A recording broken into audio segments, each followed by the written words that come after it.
In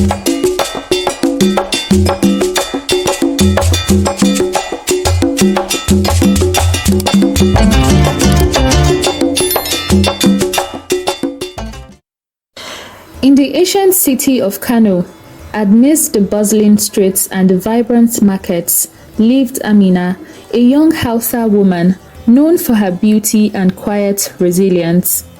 Amina's days were filled with the vibrant rhythms of Hausa life in the heart of Kano. She had grown up surrounded by the warmth of her family and the traditions of her community.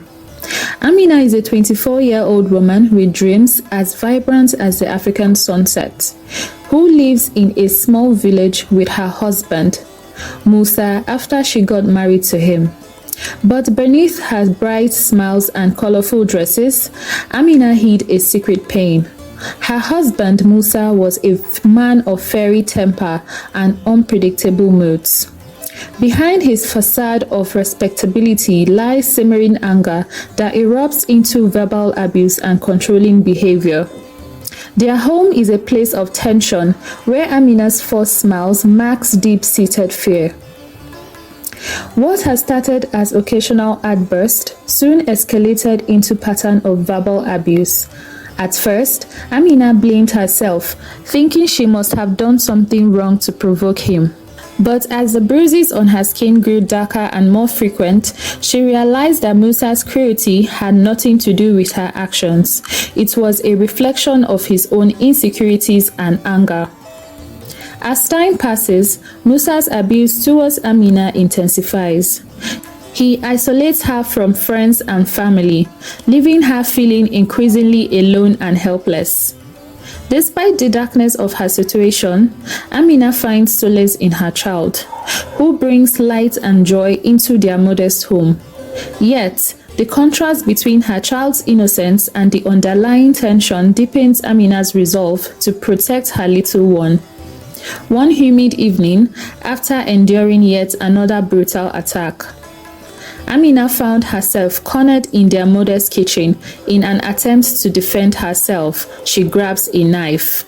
Musa, consumed by fury, lunged towards her, and in that moment, everything went blank for Amina as she realized she had stabbed her husband. Crying and calling for the neighbors to come to her aid. "I have killed him," she said.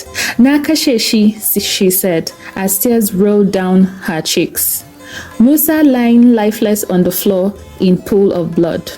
Authorities arrived swiftly and Amina was taken into custody.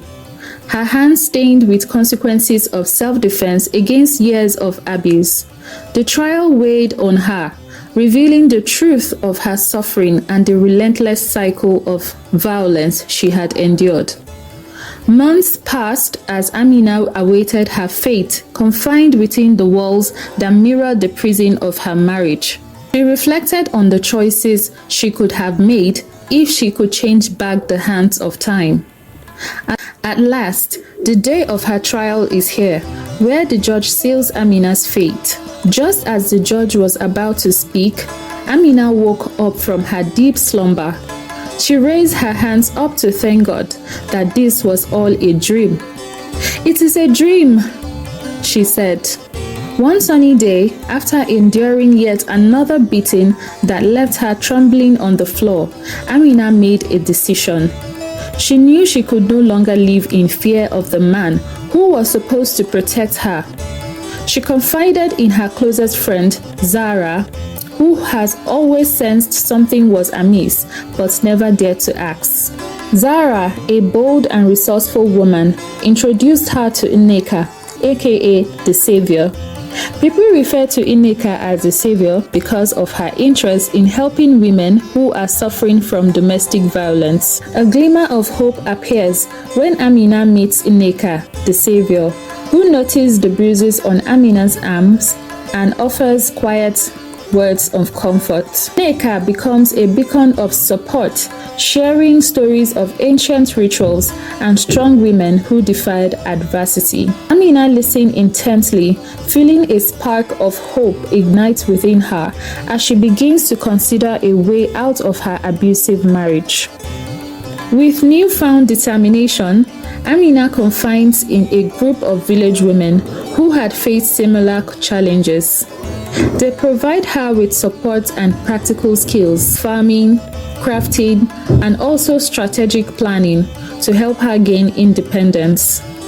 Under the cover of night, Amina, Zara, Nneka, and the other women gather secretly, drawing maps and whispering strategies to execute her escape plan.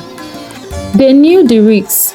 Society often frowned upon women who left their husbands, viewing it as a shameful act that brought dishonor to the family. But Amina was willing to brave the judgment of others if it meant reclaiming her life and dignity. Musa's anger reaches its breaking point when he discovers Amina's plan to leave.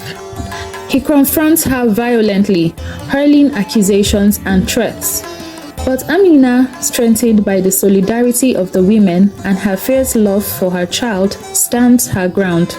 She faces Musa with a courage he never anticipated, refusing to be silenced or intimidated any longer. With the women's help, Amina executes a daring escape in the dead of night. They navigate through the forest, guided by Nneka's knowledge of hidden paths and safe havens. Relieved that she had finally escaped the prison of fear and violence that had held her captive for so long.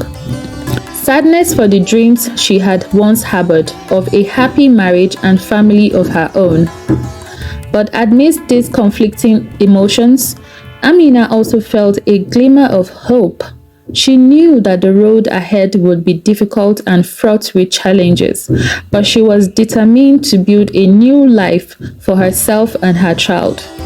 A life where she could laugh freely, dream without fear, and love without pain. Finally, Amina and her child reached a sanctuary nestled in the heart of nature, a place where they are welcomed by kind faces and open arms. Here, amidst supportive community, Amina found peace and a chance to rebuild her life.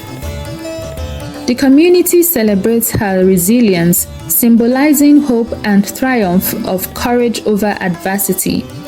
Amina's journey from fear and abuse to strength and freedom inspires all who hear her story, proving that even the darkest nights can give way to the brightest days. Whenever you find yourself in an abusive marriage, being a victim of domestic violence, it's always advisable to leave first before it could be a situation of regret. Thank you guys for watching and listening. I hope you learned one or two from this beautiful story of mine. Do well to subscribe to my channel. See you in my next video.